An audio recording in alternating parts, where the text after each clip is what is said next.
Hello. Today I'll be discussing two sections, the first of which is the Individuals with Disability Education Act, also known as IDEA, and the second is Section 504 of the Rehabilitation Act.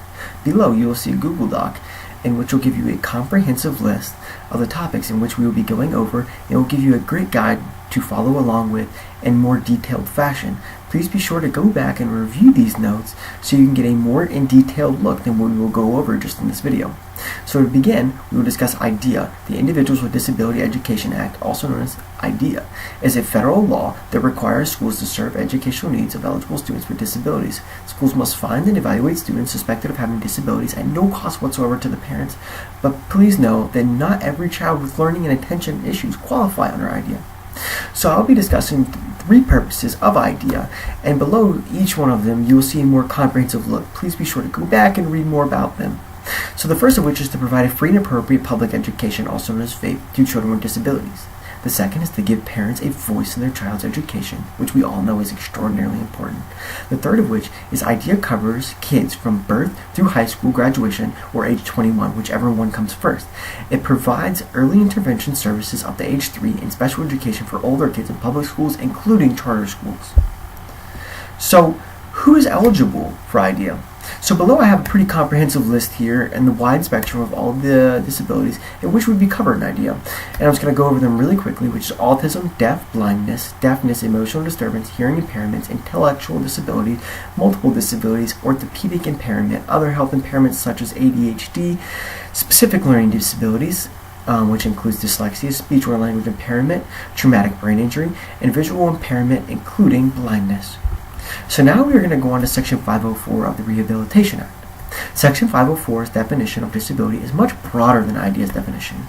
To be protected under Section 504, a student must be determined to have a physical or mental impairment that substantially limits one or more major life activity, or have a record of such impairment, or be regarded as having such impairment.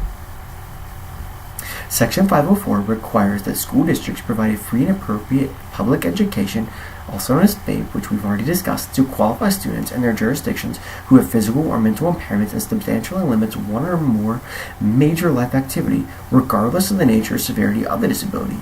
Under Section 504, FAPE means providing regular or special education and related aids and services designed to meet the student's individual educational needs and adequately as needs of non-disabled students are met.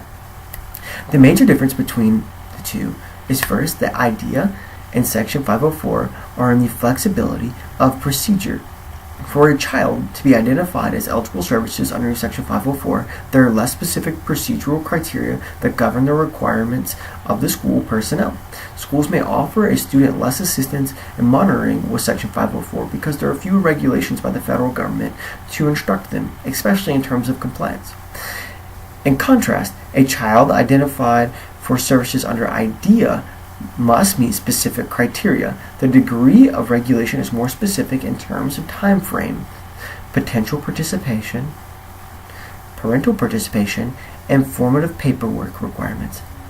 IDEA also addresses the special education of students with disabilities for preschool to graduation, only from ages 3 to 21.